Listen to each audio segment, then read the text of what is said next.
Museum ये सिर्फ पुरानी चीजें रखने की जगह नहीं है। कुछ म्यूजियम्स ऐसे हैं जिनके दरवाजों के पीछे राज दफन है। ये सिर्फ चीजों का कलेक्शन नहीं, बल्कि रहस्यों के तहखाने हैं। जरा सोचिए, कहीं 60 लाख इंसानी कंकालों का एक पूरा शहर है, तो कहीं एल्बर्ट आइंस्टाइन का दिमाग सहेज कर रखा गया है। तो चलिए आज इन दरवाजों के पीछे झांक कर देखते हैं। और यही एक लाइन, यही आज की हमारी पूरी पड़ताल का सेंटर पॉइंट है। ये हमें याद दिलाती है कि हर चीज की एक कहानी होती है जो सतह के ठीक नीचे छिपी होती है। हम उन कलेक्शंस की दुनिया में उतरेंगे जहां हर चीज एक अनकही कहानी या एक अनसुलझी पहेली को अपने अंदर समेटे हुए है। ये सवाल हमें हमारे सफर की आखिरी मंजिल की तरफ ले जाता है, एक ऐसे रहस्य की ओर जो किसी चीज में नहीं बल्कि एक खोई हुई भाषा की खामोशी में बंद है। तो अपना सफर शुरू करते हैं सबसे करीबी और फिर भी सबसे अनजान चीज से, उन रहस्यों से जिन्हें हम छू सकते हैं, देख सकते हैं और जो अक्सर हमें बेचैन कर देते हैं। हमारे अपने इंसानी शरीर की पहेलियां।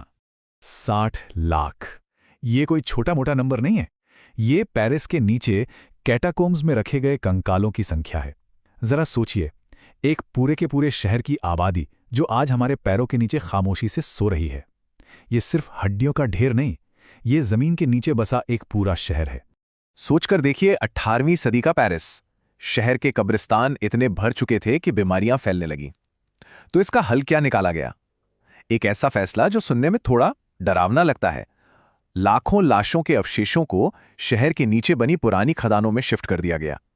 ये कोई आसान काम नहीं था, इसमें पूरे 12 साल लगे और आज भी 320 किलोमीटर के इस विशाल नेटवर्क का ज्यादातर हिस्सा आम लोगों से छिपा हुआ एक रहस्य है। चलिए अब एक ऐसी जगह चलते हैं जहां उन शरीरों को सहेज कर रखा गया है जिन्होंने अपनी जिंदगी बीमारी और दर्द से लड़ते हुए बिताई। ये है फिलाडेल्फिया का मटर म्यूजियम, दुनिया का सबसे परेशान करने वाला लेकिन उतना ही दिलचस्प मेडिकल म्यूजियम। ये स्लाइड इंसानी शरीर की दो बिल्कुल अलग तस्वीरें दिखाती है। एक तरफ एक जीनियस का दिमाग है, एल्बर्ट आइंस्टाइन के दिमाग के हिस्से जो याद दिलाते हैं कि हमारी सोच और समझ भी इसी शरीर की देन है। और दूसरी तरफ एक दुर्लभ बीमारी का भयानक नतीजा, एक 8 फुट लंबी 40 किलो की विशाल आंत। ये हमें दिखाता है कि हमारा शरीर एक ही वक्त में कितना कमाल का और कितना डरावना हो सकता है। और ये तो बस एक शुरुआत है। इस म्यूजियम में सोप लेडी की बॉडी भी है जो कुदरती तौर पर एक मोम जैसे पदार्थ में बदल गई।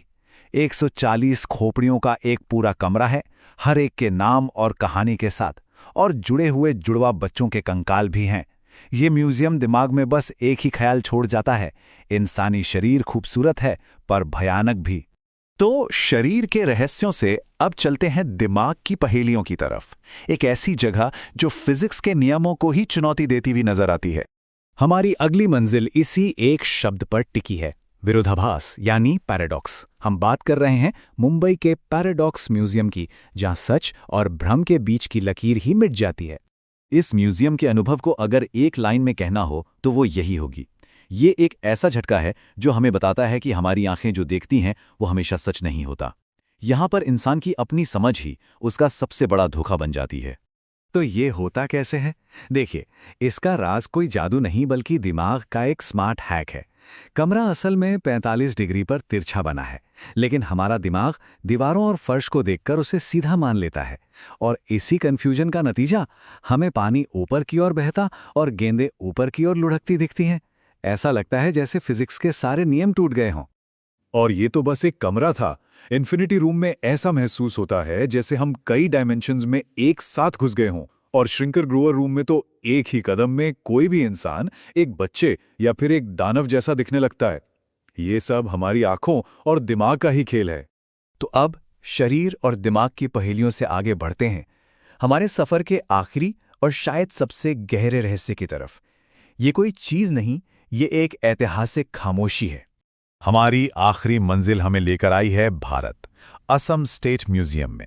यहाँ पूर्वोत्तर भारत के हजारों साल पुराने इतिहास के वो पन्ने खुलते हैं जो कहीं खो गए थे।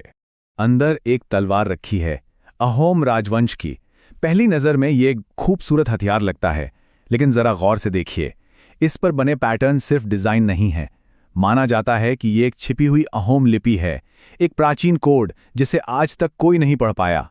ये ऐसा है जैसे किसी खोई हुई कहानी का पहला पन्ना हमारे सामने हो, लेकिन उसकी भाषा हम भूल चुके हैं। और ये रहस्य तब और भी गहरा हो जाता है जब हम सीक्रेट लाइब्रेरी में पहुंचते हैं। यहाँ सांची पाठ पांडुलिपियां रखी हैं, हाथ से बने कागज पर एक ऐसी असमिया लिपि में लिखी हुई जो अब खत्म हो चुकी है। मतलब इन्हें आज कोई भी पढ़ नहीं सकता। असली रहस्य तब सामने आता है जब इन पन्नों को खोला जाता है। इनमें अजीब चित्र भरे हैं, तारे जैसे निशान, घुमावदार पैटर्न और इंसान जानवर के मिले जुले रूप। रिसर्चर्स आज तक ये तय नहीं कर पाए हैं कि ये एस्ट्रोनॉमी का ज्ञान है या फिर कोई तांत्रिक विद्या। तो सवाल ये उठता है कि इन निशानों में, इन प्रतीकों में और इस पढ़ी ना जा सकने वाली भाषा में आखिर कौन सी कहानियां कैद हैं? क्या ये कोई भूला हुआ इतिहास है या फिर कोई जादुई किताब? क्या ये एक पूरी की पूरी खोई हुई सभ्यता को खोलने की चाबी है? जवाब हमेशा के लिए उन पन्नों में बंद हैं। तो पेरिस की हड्डियों से लेकर असम की उन पांडुलिपियों तक जिन्हें कोई पढ़ नहीं सकता, ये सारी चीज़ें हमें एक ही बात याद दिलाती हैं कि ये दुनिया रहस्यों से भरी हुई है। और शायद सबसे बड़ा रहस्य तो ये है कि हम कितना कुछ नहीं जानते, और न जाने ऐसे कितने ही और रहस्य हमारी नज़रों के ठीक सामने हैं जो बस एक ऐसी चाबी का इंतज़ार कर रहे हैं जो शायद हमें कभी मिले ही ना।